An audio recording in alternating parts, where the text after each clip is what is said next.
Getting better. All right, it says we're live. Yeah, lies. All right, let's see here. If you'd like to keep the scorching sun from turning us into bacon, donate here because, good Lord, it is warm out there. If you like coffee, and yes, you can still drink hot coffee a day like this. Iced coffee is an abomination unto nugget. Yes. Abomination unto nugget, I say. King Harv's, let them know you hear about it from us. If you like Smart Aleck t-shirts, and who doesn't, tinyurl.com among the least tees for all your Smart Aleck t-shirt needs. Friend of ours, let them know you heard about it from us. Yes, also smart ass t-shirts. Too. And we do have a special guest today. We have a guest.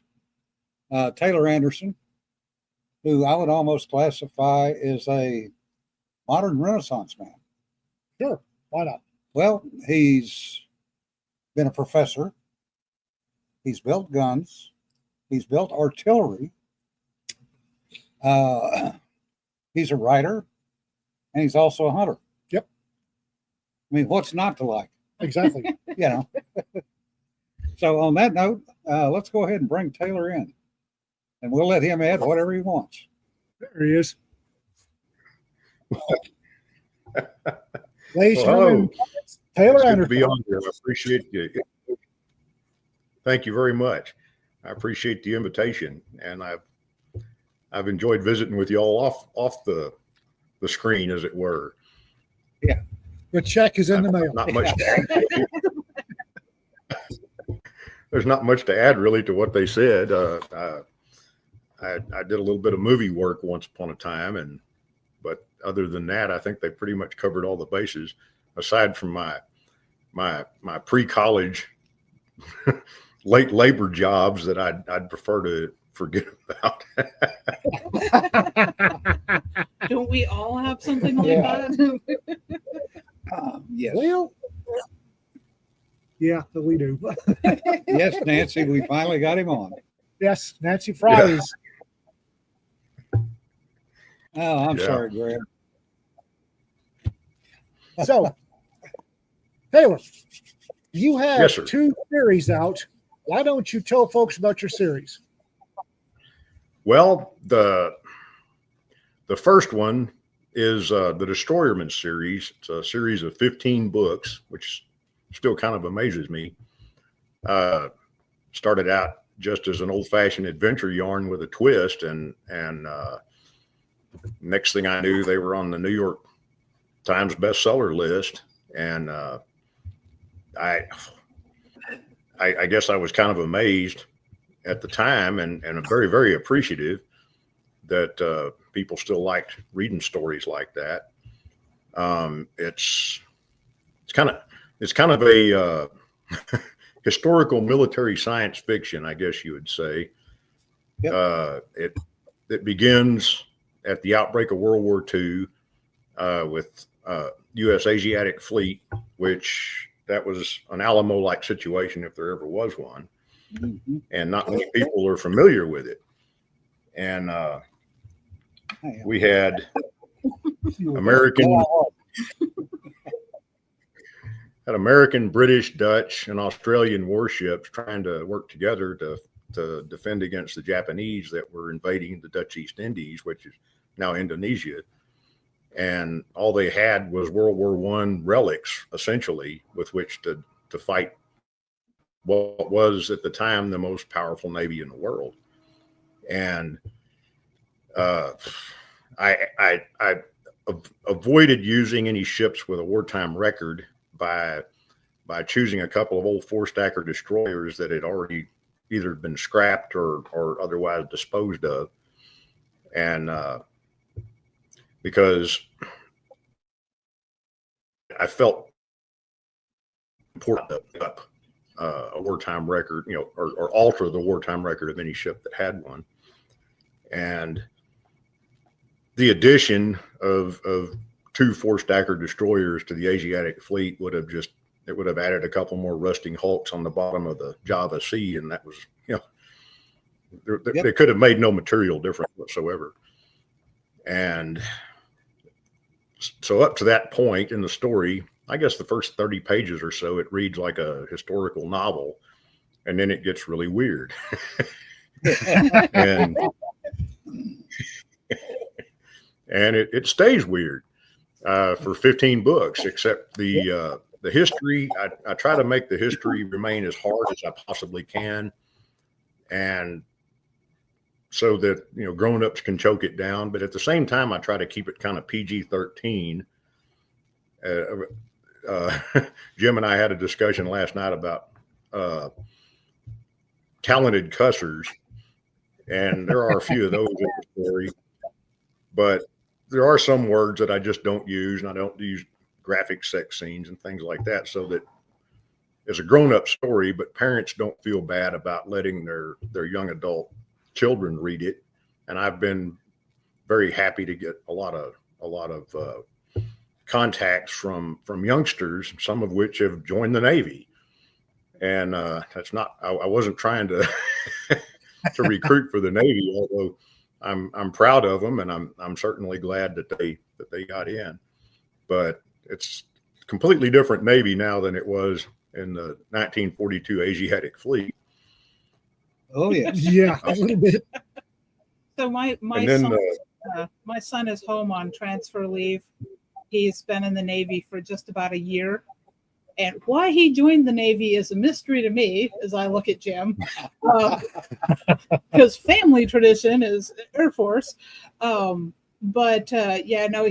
tells me that it is a very different Navy than even when Jim was in. Oh, yeah. Because for the last several years, he's had all of Jim's stories to send him astray on what to expect in the Navy. Most of what we did when I was in would get you arrested today. I was in the Army in the 80s. Yeah. But what attracted me to your story, Taylor, is one, you used an actual ship, two of them, the Mahan and the Walker. And two, your characters weren't perfect. They made mistakes. And three, the battle scenes were realistic. You didn't hand wave him a bunch of crap. And that, more than anything else, is what kept me interested in it. And now with your new series, Artillery, I appreciate it. You're doing the same thing, except on the artillery side. Yeah, 100 years earlier. Yeah, it's the second series happens before the series. It's kind of a prequel in the sense that the group of people that are referenced, I mean that are featured in the second series are referenced in the first series after they have developed some, and or their descendants are, and I thought it was kind of, again, it was an unusual take, just like the Asiatic Fleet. Hardly anybody knows about it. Well, very few people are very, very much up on the U.S.-Mexican War of 1846 to 1848, and that was the origin point of the characters in the Artilleryman series that had a very similar crossover event, except it was a little bit more traumatic in some ways. And of course, they were even more at a loss as to how to cope, because in 1847, the word dinosaur had only existed for about 10 years. Mm-hmm. And, that was before the big controversy over evolution had begun. The big controversy back then was over extinction, whether that was even possible. And because they would find creatures that nobody knew, or fossil remains of creatures that nobody knew what they were, and they said, well, surely this maybe they're off in the great American desert or something somewhere. So, yeah, the idea that anything could become extinct was very controversial. Which is odd, because the passenger pigeon went extinct well before that time. I don't think that it was acknowledged as being extinct for quite some time, though. Okay. The extinction of the passenger pigeon is kind of an outlier. It had to do more with genetic lack of the elasticity than actual overhunting, which is only a recent discovery. But I mean, when you talk about the extinction of the dodo, it's easy to say, well, sailors came along and they ate all of them. No, they didn't. Well, the dodo was a very Pigs limited. ate their eggs. Yeah. The dodo was a very limited island. Yeah. The passenger pigeon was a whole other thing. I think for a long time they didn't really acknowledge that they were extinct. Yeah. It wasn't until the 1920s, I think, that they realized they were actually completely extinct. Mm-hmm. Well, one dodo egg made a lot of omelets. Yeah, those darn pigs they've been causing problems for a lot of years. Eating I don't know. all don't the know oil what's and worse. turkey eggs. Yeah, the pigs or the rats. The rats that were coming along on the ships. I read a book a couple of years back about what rats have actually done over the centuries, and good Lord, Yes. wow. Yes, they are. I mean, they're vermin and they're a pestilence. There's no arguing that. That's the other thing, though, that you do, Taylor, is you do good research, which is more than a lot of authors bother to do, as we've noticed. Well, I make mistakes. There's a lot of things that I since learned that I got wrong. It would be really nice if I could go back and do a second edition sometimes, I think, and correct some of those mistakes. But as we discussed earlier, or last night, it's in all the research I've done, I've never been able to find any pictures of the engineering spaces on a 4-stacker destroyer. Yeah. And so I had to just, look at blueprints, look at the closest analogs I could, and try to extrapolate from that and other descriptions. And, it's and of course the battleship Texas is the only real example of that era of naval architecture. And I spent a whole lot of time creeping around aboard her, riveted construction and things of that nature. And I'm very, very thankful that they're doing so much work to her right now. And it looks like they're doing a really good job. It does. It looks like they're doing a fantastic job. Very loving restoration, I think. Yeah. I was lucky. I got to go aboard Masaka in Yokosuka, Japan, which is the Japanese equivalent of Texas. It actually goes back to 1904. And the Mikasa? Mikasa, yeah. The Russo-Japanese War. Yeah. And that was the flagship. Yeah. And I ended up talking. Go ahead, Taylor. Oh, I was just she was British built and a good example of what the British don't have any examples left of. Yeah. As well. Right. But the thing that got my attention more than anything else was the sheer difference in size of the guns. Yeah. Because they had 3 inchers that lined the sides, but they were sized for the Japanese. Yeah. And they had the shoulder stocks that went over the shoulder. I could not even get in the thing. No, tiny. They were tiny. They were tiny folks. And the fact that so much of what they did on board was size dependent, just like it was for the English. And all the spaces were tight. And if you go back even further and look at the sailing ships, it was not unusual to see tween deck heads that were only 4 feet high. Army. I know. But it's stuff like that very seldom, if ever, comes out. And, as we were talking last night, the reason there's no power plant pictures for the old 4-stackers is in that period in time, they were developing new ship classes fairly quickly, especially in destroyers. so it would be considered classified. Mhm. Not that anybody really, it really was, because there were plans and there were blueprints that were available. But it was just what the people had. Well, Yeah. and at the time, I don't think photography was all that widespread. No. And when you've got all the stuff to take pictures of, an engine room is pretty far down the list. Well, not only that, but it was dark. And it was hot. Yeah. And the flashes at the time, if there was any chance of combustion, it would have been dangerous. Yes. Magnesium powder is a thing. And there was plenty of oil and grease and everything else in an engine room. Yep. Plus, they were Yeah. about 130 degrees. Even Oh, yeah. on the modern ships. Which has ramifications for the kind of film they were using at the time, which would Yeah. melt. And the I'm glass. not up on the military specifications, but the photography I know. Well, and a lot during that time period were also glass plate.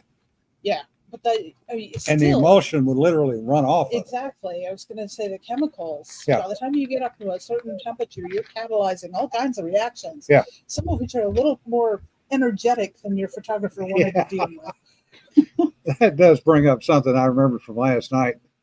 I'd like you to expound on. That was when you were working on filming the Alamo and the Oh. guys with the Acme fuse. Oh, well, I have to say that in all seriousness, that was really a pretty good movie. And if they had included everything that they filmed, which they filmed everything. Yeah. John Lee Hancock was the director, and he was very serious about getting a lot of stuff right. And they filmed the guys trying to bail out of the tambour. They filmed Bonham's ride. They filmed all this stuff that got cut out. It would have been pretty much, I think, the definitive military history of the Texas Revolution. But so much of it was cut out. That said, there were some interesting aspects. One of my guns wound up being the primary Mexican gun. It was actually the only real cannon on the set. The rest of them, although they had perfectly real carriages, the tubes were either aluminum with steel liners, or in the case of the 18-pounder, it was a giant fiberglass copy of a French 18-pounder with a steel liner. But the carriage was very much real, and I know that for a fact because it ran over my foot at one point. And of all the people that we trained for the artillery on that movie, a good friend of mine named Kerry Gilbert helped me a lot in that respect, who's now a Fort Worth police officer, as a matter of fact, a detective. We never had anybody injured on any of the cannons, and we were proud of that. And there was an awful lot of people that we were real proud of the artillerymen that we trained. The specific incident that you're referring to, they decided that they wanted to film a sputtering fuse on a case shot in flight, and instead of doing it right, which they very easily could have done with a model rocket engine or something like that, they had, we called it the Acme bomb gag, because it looked like a Wile E. Coyote bomb with a fuse hanging out, sputtering on the end as it's flying through the air. Seriously. And seriously. And I was pretty disappointed about that. And when initially somebody wanted to actually film them lighting the fuse before they loaded the howitzer. And I got very irate about that, a la the Last of the Mohicans scene when they were loading the mortars, which was not totally out of question for that time period. But they're just they're loading mortars, and then they immediately fired them. And so it wasn't incredibly stupid, but by the 1830s, everybody knew that the cannon would light its own fuse. Yes. Yeah. When you fire. exploding figured that shell. out pretty quick. They figured it out pretty quick. Yeah. Yeah, you get a lot of fire wrapping around that projectile, and it will light itself. Trust me. Also, so a mortar is a fairly short tube. The mortars we're talking about is a fairly short tube. Right. You could almost light it while the projectile was in the tube. Right. I'm just running a shell down an 18-pound Napoleon gun with powder at the far end with a sputtering fuse. No. No. In their defense, these were the ones that they were trying to do that with were 24-pounder howitzers, but they were still much longer than a mortar.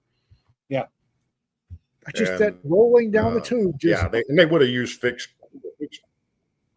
Yeah, and being a howitzer with a chambered breech, they would have had a smaller diameter sabot and the whole 9 yards and the fixed ammunition. So, yeah, that was. Nancy wants to know which Alamo movie. Oh, the one with Billy Bob Thornton, Dennis Quaid, and I haven't seen that one. Leon Rippey. And it's pretty good. The battle scenes are very good, extremely well filmed, and all the flintlocks are real flintlocks. There's no Cecil B. DeMille trapdoor flintlocks in it, and and we did a lot of the armory work for that as well. A lot of funny stories all about that. And Zulu, one of the things that broke my heart about the movie Zulu with Michael Caine was the bolt action SMLE Martin standing in for Martin breech loaders. It's like, wow. Martini Henry. Yeah. Well, they didn't have Stowbridge in England.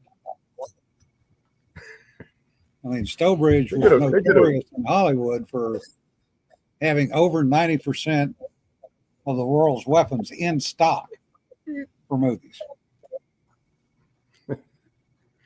Well, I don't know how many of you have seen the old Rod Steiger Waterloo, where a lot of the troops in the background are running around with Moisen Nagants. So that's a little bit worse. So yeah. There are errors and then there are errors. The errors and there's errors that knock you right out of the story. Yeah. And as far as I'm concerned, in the movies, John Wayne could get away with running around in the Civil War with a 92 Winchester, but nobody else can. Yeah. No, you're right. What always got me was in the Westerns, they had all these guys wearing Buscadero rigs, which weren't invented until the 1920s. What gets me about the Westerns is everybody's carrying a Colt single action army. Yeah. You will never see anybody with a Smith & Wesson or a Merwin Hulbert, or an Adams, which were all just as popular as the single action army in the frontier days. Yeah. Well, have you ever seen a movie called Bone Tomahawk? No. It's a movie. Actually, it's a Western horror movie that's really pretty well done. It's got Kurt Russell in it, and you should check it out. It's surprisingly good, but pretty gruesome at times. But in fact, there's almost too many top break Smiths, and there's a Merwin Hulbert. Yeah, and so it's the material culture of the movie is really well done. The acting is really well done, and it's got some kind of surprisingly gruesome twists for a Western. Yeah, RK brings up a point that I always get a quick kick out of the Western movies, where the women wore skin-tight bodices with zipper closures. Yeah. Yeah. That's another one. Not that there's anything wrong with that. No comment. No, the Tombstone. When I first saw Tombstone, and I saw Doc Holliday with a Colt Thunderer, it's like finally something that wasn't a single action army. Yeah. But Yeah. it actually ran like a top throughout the whole movie, which kind of threw me out. It didn't break a spring. Yeah. But other than that, Yeah. Remember when we went up to oh god. Panhandle Plains? Have you been to Panhandle Plains Museum in Canyon, Texas? The what? The Panhandle Plains Museum in Canyon, Texas. I have. It's been so long. It's been a really, really long time. Their weapons collection is second to none. Holy gods. Of course, somebody went through and got kind of slapdash with the nomenclature. They had a lightning and a thunder in the same display. With Labeled wrong. yeah, Oh, they had the okay. 38 listed as the Thunder and the 41 listed as the Lightning. And it's like, hey, miss. Yeah. Yeah. And we also got down into the basement. Go to the stacks. Yeah, the gun stacks. There's nothing like pulling open a drawer that's full of 1861 Colts. Serial Wow. number matching. And the drawer underneath it was 1851 Navies. Serial number matching. The drawer over was Schofield top break number 3s. Yeah. It's a good day. Yeah. It's a really good day. As long as you weren't trying to write it down like I Sounds was. like it. All right. Once upon a time, I don't know if you're still able to. I haven't been back to the Cody Museum in almost 10 years. But the first time I went there, I had my my ID card as a professor at Tarleton, and was allowed to go downstairs there. And of all the firearms that they've got upstairs, they've got just as many or more downstairs that researchers can actually handle and examine. And that was, unfortunately, I discovered that kind of late in our stay, and I was unable to spend near as much time down there as I would have liked to. Your wife probably loved it. Yeah. Yeah, I was excited. I was up in Cheyenne, Wyoming for a wedding, my cousin's wedding, and wanted to hit a couple of museums while I was there, and went to the Nelson Museum of the West. And they asked me if I'd like to go into their military annex across the street. They'd open it up if I wanted to go over there. And I got over there, and there's no glass in the military annex. You can just get right up nose to nose with everything.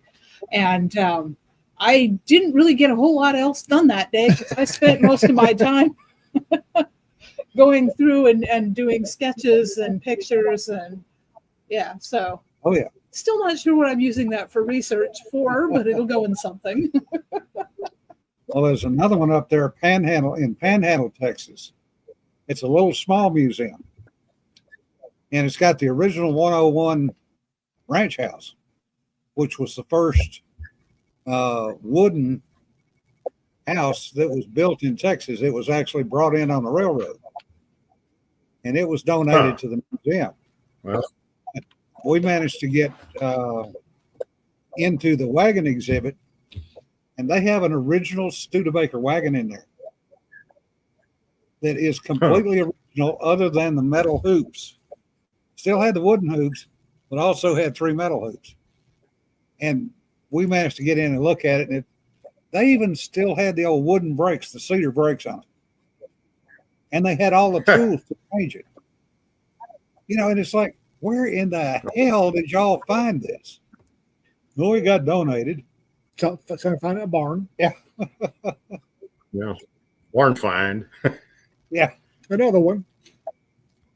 Yeah, there's some of the barn finds. So, like the conservative was telling us up at Panhandle Plains, one guy donated a 3.5 bazooka with 10 rounds.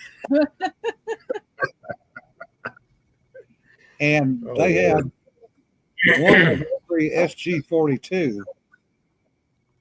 There are three different manufacturers from World War II. The STG 44 or STG 44s. Three different manufacturers, one copy of each, and they're not being Wow. built. Yeah, cowboys were bringing stuff back from the war. Yeah. War bringbacks, Mm-hmm. and they wind up when they died, they just donated to the museum, and they've got stuff in there. Good Lord. Yeah. My son was funny. He was considerably younger at the time. We were visiting the Veterans Museum in a little Ohio town, and he asked one of the curators where all the weapons came from that were like German and Italian and whatever. And the curator kind of gave him a funny look and was like, well, they brought them home with them. And my son was like, were they allowed to? And Yeah. the curator was trying not to say no. Well, Who knows what comes home in a sea bag? in the 40s, nobody cared. Yeah. Bring back was These days, he couldn't I get had away. an uncle who put himself through college with stuff he brought back from Germany. Oh yeah. and remembering that Forge, World War II was not far off the you had to forage, and whatever you got was part of your pay. So, you know, Yep. Looting was a thing. That was, even going back to Roman times. oh, God, looting's been a thing Oh, up to the modern era. I'd say probably Vietnam was the last time looting was frowned upon. And that was only because the press got what they wanted, or didn't in some cases, like that asshole over at Utah. But no, looting was part of the military experience up until the modern age. Yeah, it cost us Yeah. nerve. We had when Vietnam fell, they ran the Vietnamese ran a bunch of airplanes into Utah. And among others was a Lockheed Lodestar, beautiful aircraft, a number of DC-3s, and about a half a dozen A1 AD-1 Sky Raiders, and one C-119. And the TIAM rep didn't know what to do, so he was going to sell them. But the Air Force general wanted the TIAM rep to give him the Lockheed Lodestar. He didn't want to pay for it. And unbeknownst to us, we'd already made deals for some of the other airplanes. And when the general didn't get what he wanted, he directed the Air Force to destroy all the airplanes. So the TIAM rep got, needless to say, lost a bunch of money. But we were less than happy too, because we had figured out how to get them down to Sodahheap and get them on a boat back to the West Coast. There's so many examples of things that have been destroyed willingly and deliberately. Like when they were trying to reduce the number of Brown Bess muskets in the Tower of London, for example. Oh yeah, and they just destroyed them, and because they couldn't export them, and they couldn't sell them to the British people because they were military weapons, and so they just destroyed them. Yeah, and it's just well, and that goes on in wartime. How many airplanes got pushed off the flight deck of a carrier? Oh How many yeah, jeeps and tanks and everything else got dumped in the ocean?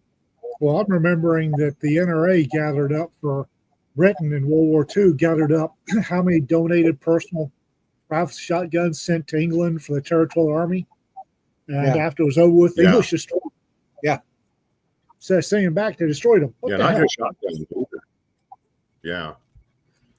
Yeah, we. That's a whole nother subject. And then you get the occasional finds of things that should have been destroyed and never got destroyed because they got forgotten. Lone Star over at Hooks, Texas, they found a bunker out there. This was a number of years ago. It had 14 Harley Davidson and Indian motorcycles in it, still in their packing crates. I'll be darned. Priceless. They're World War II scout bikes. Absolutely priceless. And they had to destroy them. Now, I'm not going to say every one of them got destroyed, but I know that they were supposed to all be destroyed. Well, then you have the bringbacks that kind of hung around. I was born in Malta, spent a great deal of time on the island of Malta, and the Maltese bomb squad used to be the best in the world because of all the World War II bombs they had to defuse. They kept showing up. They had to defuse. Well, what about Europe, where they just pile them at the corner of the field? And the Germans come by and pick them up, destroy them. Yeah. Or what was the RAF base that had two 12,000 pounders at the front gate that were live? Oh, no. Yeah. No, the bad thing about that was the fact that they had welded chains to them. Yeah. That was a part Oh, man. So tell us about the research you did for artillerymen. Okay, well, some of it was actually pretty easy because I have a 1841 6-pounder that we built. We For we those had the first two. in the comments, he has a cannon. Moving on. Currently, I have two. I have a 6-pounder and a 3-inch ordnance rifle. Yeah, that actually is rifle. So it is. If you can see it, you can hit it with the rifle gun, and it's phenomenally accurate. It's as accurate as any modern direct fire artillery piece. Now it's fairly useless for indirect fire, but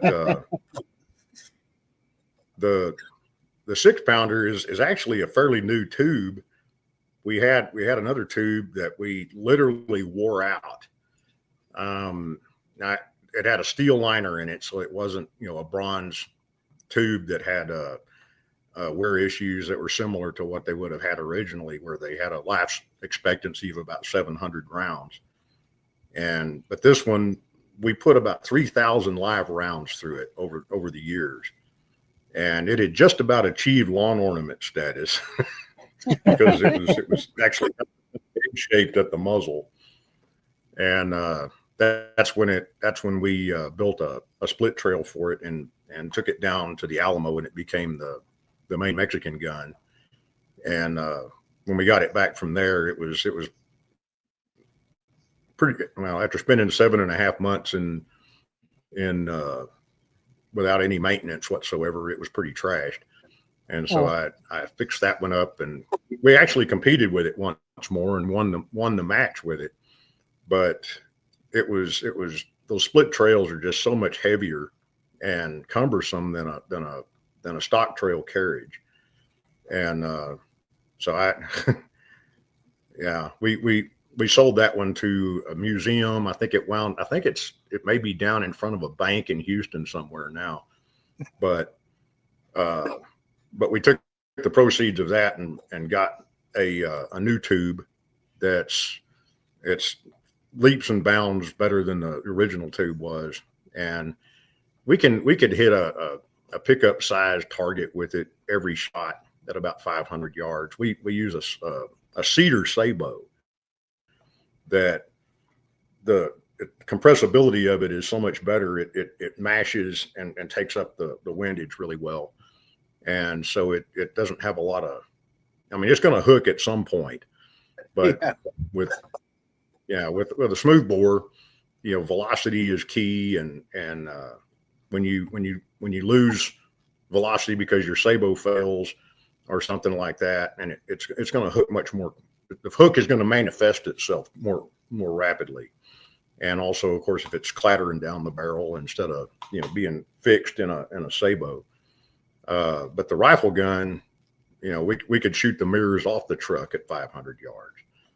And I was telling Jim that we went down to Fort Hood one time, and we were just shooting at old dead tanks, and there was this M60 kind of leaning towards us a little bit, and we put 3 rounds in a row down the commander's hatch. And this is at 1,000 yards. And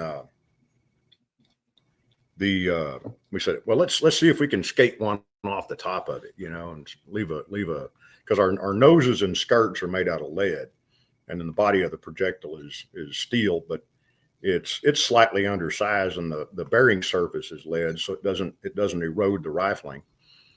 And so we were going to skate it off the top of the turret, but instead we knocked the top of the turret in. So that's 19th century artillery.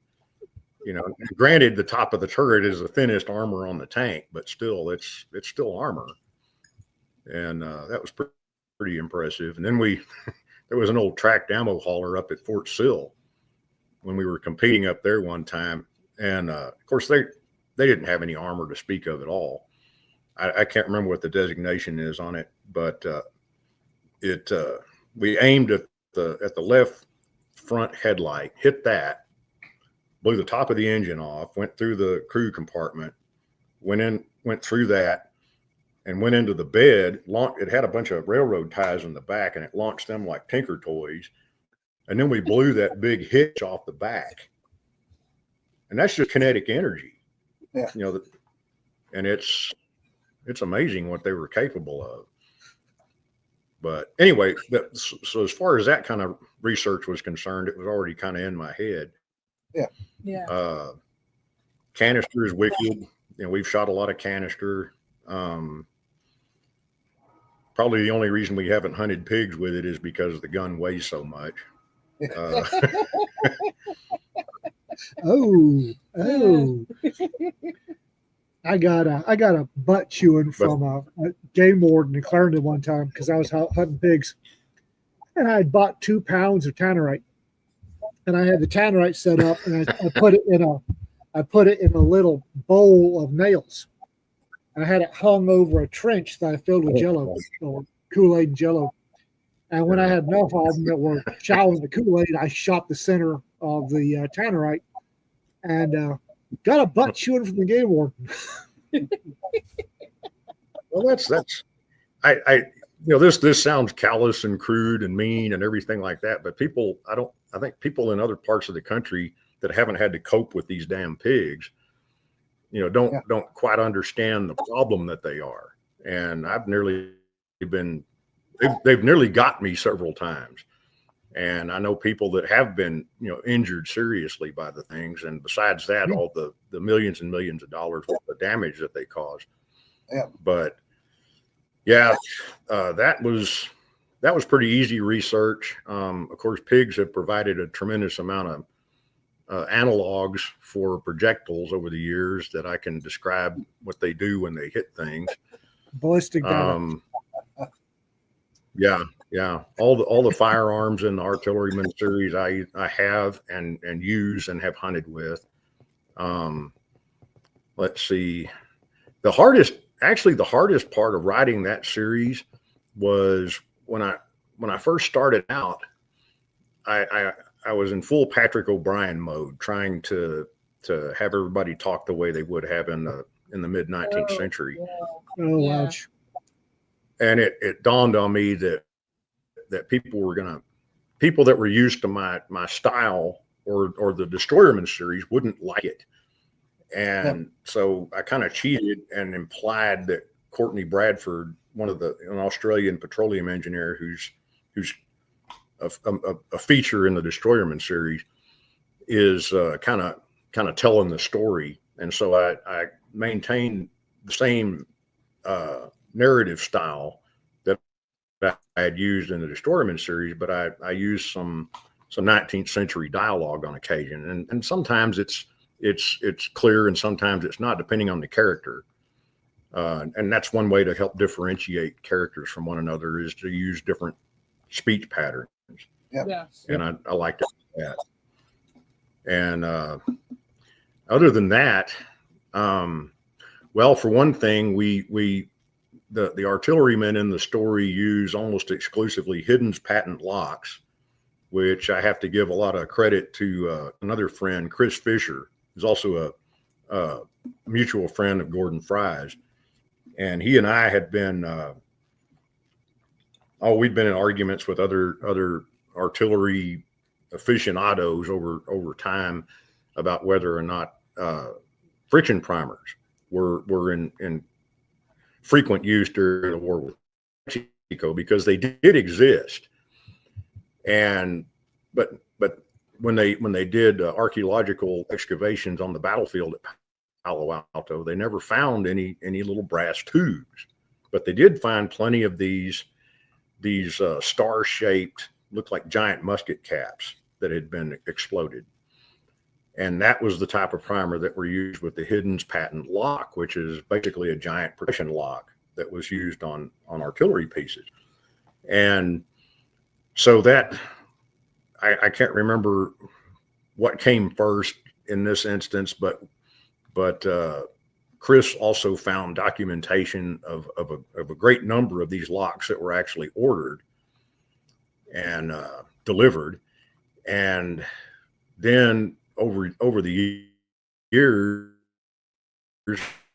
pounder that we see and look for the little holes that were drilled in the breech near the vent to see whether one of these locks had ever, or whether the cannon had been made for those locks to be installed on it.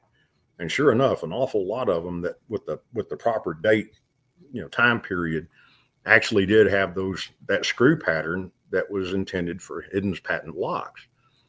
And we use a similar lock arrangement on our guns that instead of a giant musket cap, we use a 22 caliber black powder blank, because it provides a really nice jet of fire, and it's a lot cheaper than a friction primer. Yeah. But it works good. It doesn't disrupt your aim.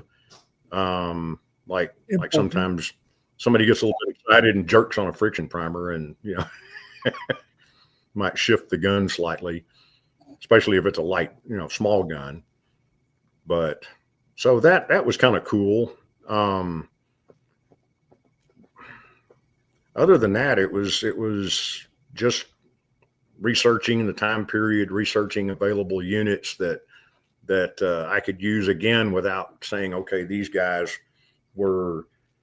I used units that had gone to Mexico, but that had received reinforcement over time.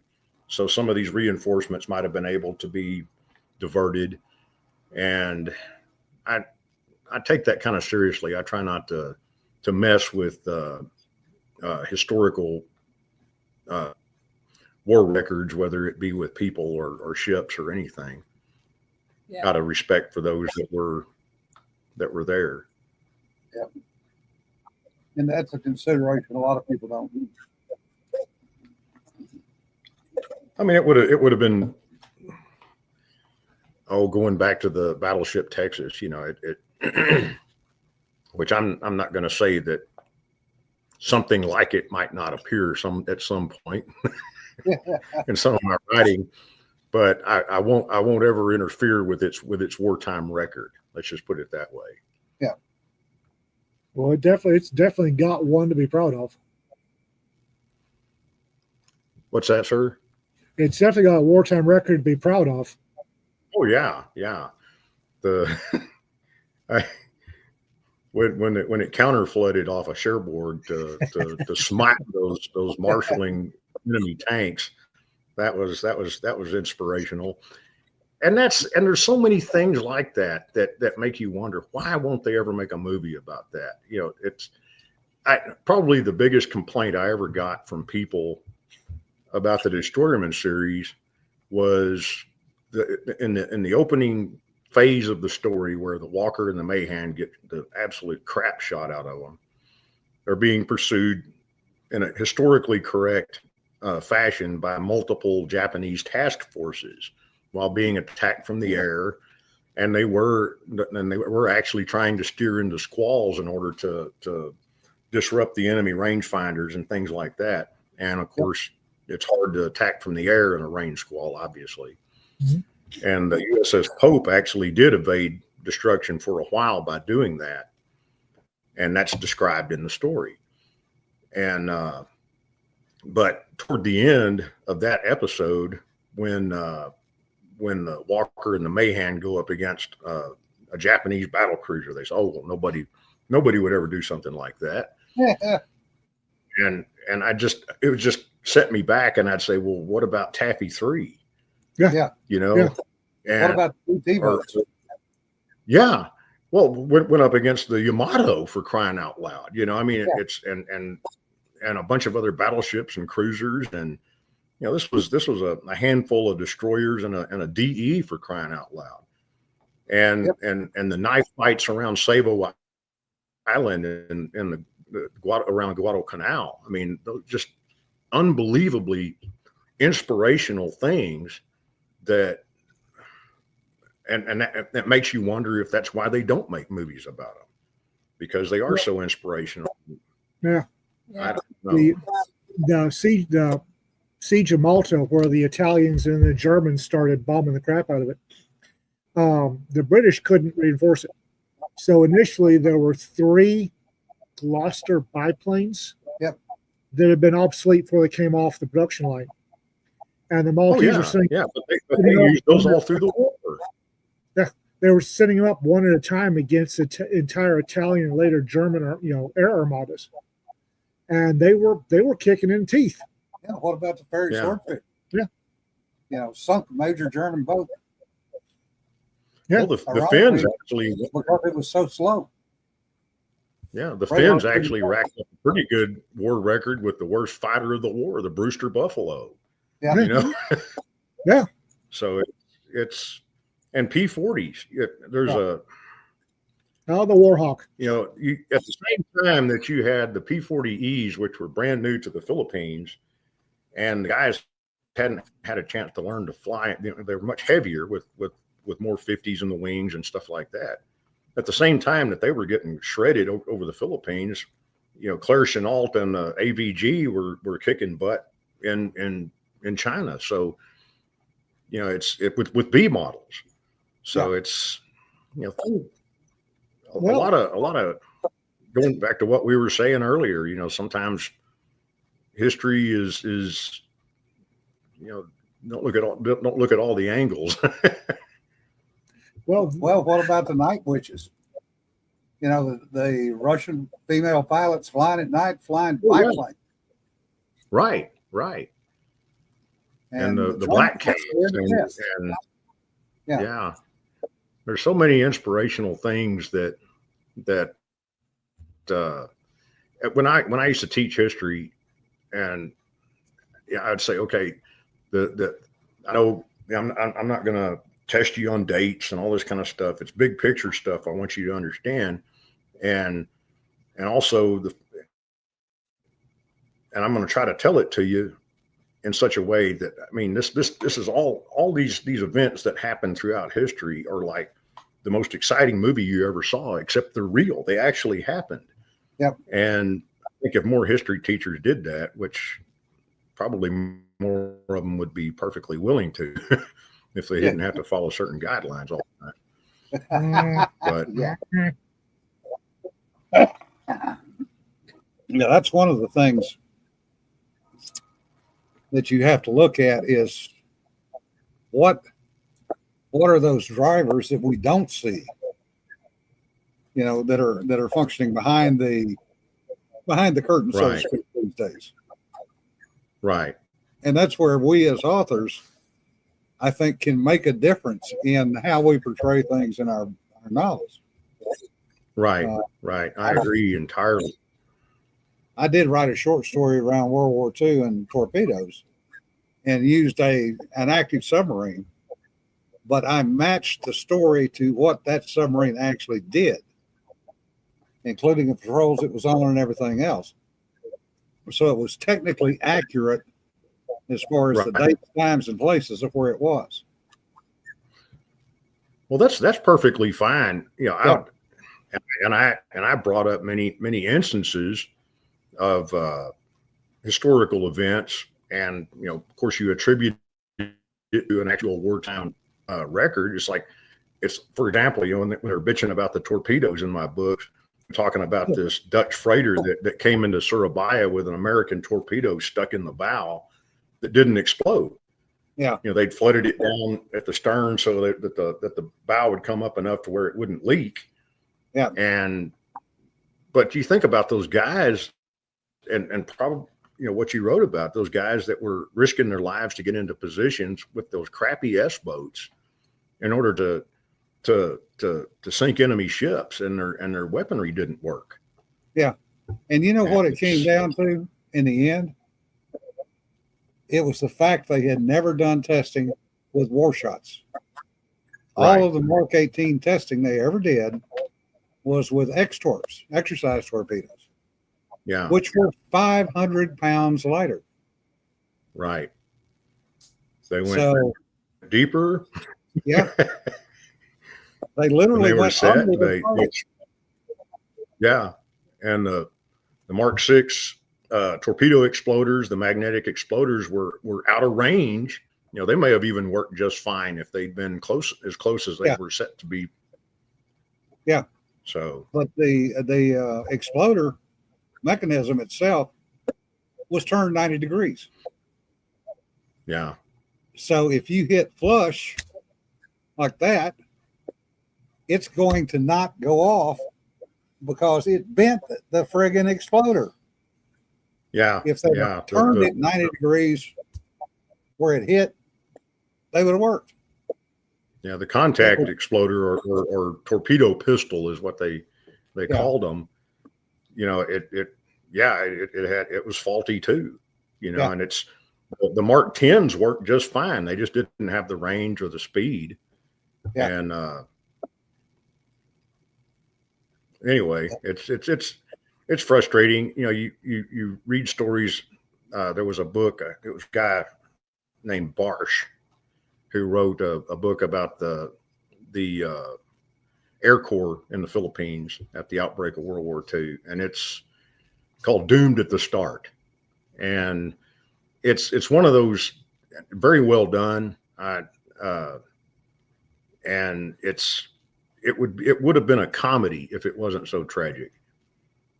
Yeah.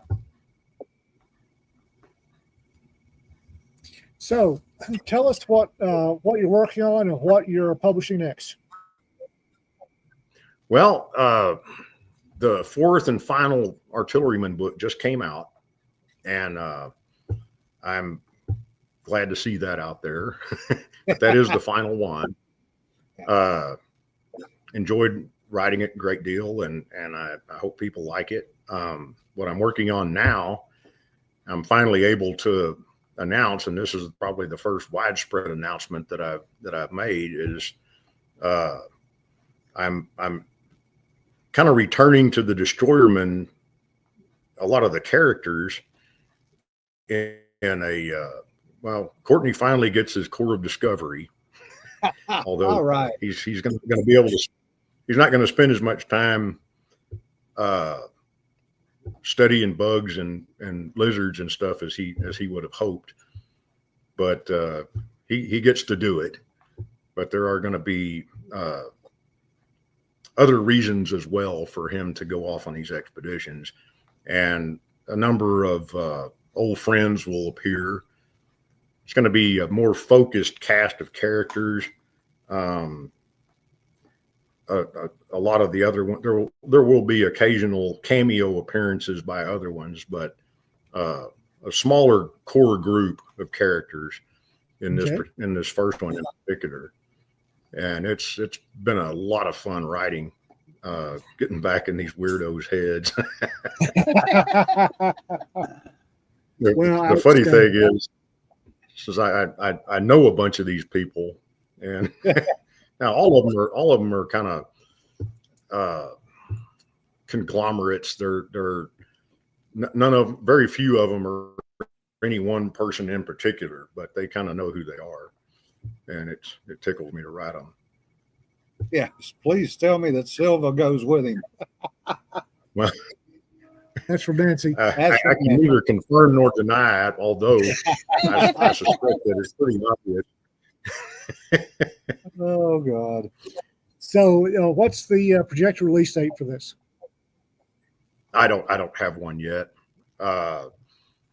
It's still in the it's still in the early stages. I mean, I've written a lot of it. It's but it still needs to get turned in. Yeah, it is definitely coming. I just don't have a release date yet. Hopefully it'll be pretty soon, because I went almost 2 years between the 3rd and 4th Artilleryman because I had some health issues that I had to cope with. And, I know that feeling. Yeah. Yeah, it was unpleasant, but I'm much better now, and I've been out chasing pigs, so yeah. So maybe we can see you at Pecan. That would be lovely. Yeah, I hope so. I don't know much about it, but if they decide they want, it's a little and relatively new con in Dallas, so it's very relaxed con. Good. Yeah, if nothing else, come up for the day. Come up on Saturday and come to dinner. Yeah. What have you got coming out? I don't remember. Okay, so Relics of the Fallen by Nick Nethery, which is the latest novel from Raconteur Press. The button got pushed for that today, so the first serial should be live tomorrow, on schedule, on time, on target. And I know that we also are getting ready to get the next anthology out the door. So it's due out on Friday, and that would be Artifact Origins, edited by John Olson and with special appearance by a story from Jody Lynn Nye. And that one's just a lot of fun because our writers took the whole idea of our origins of magical whatevers and ran with it. So that'll be number 58. That'll be number 57, I think. 57. Not bad. Nope, not bad at all. Jim, what you got coming out? What you got coming out, Jim? Nothing. Well, Taylor, thank you very much for spending the time with us. Yes, indeed. Really enjoyed it. I enjoyed it a lot. And obviously, our peanut gallery over here in the comments enjoyed it too. So thank you very much. And maybe we'll do this again in the future when the book gets a little closer to reality. Great. That sounds good. Well, thank you very much. Be safe. Well, Be thank safe. you, and y'all take care. You too. Will do. And on that note, folks, we've wasted another hour of your time. That was fun. Remember, folks, don't sweat the petty stuff. Don't pet the sweaty stuff. And there will not be a live stream on Thursday. There might be. My plans have kind of gone rocky, so there might be. Okay. I'll know tomorrow. Well, as of right now, there will not be one Thursday. So if there is, it'll be on North Texas Troublemakers. It will. Y'all be safe. Be safe. And thanks for listening, folks. We do appreciate it. Indeed.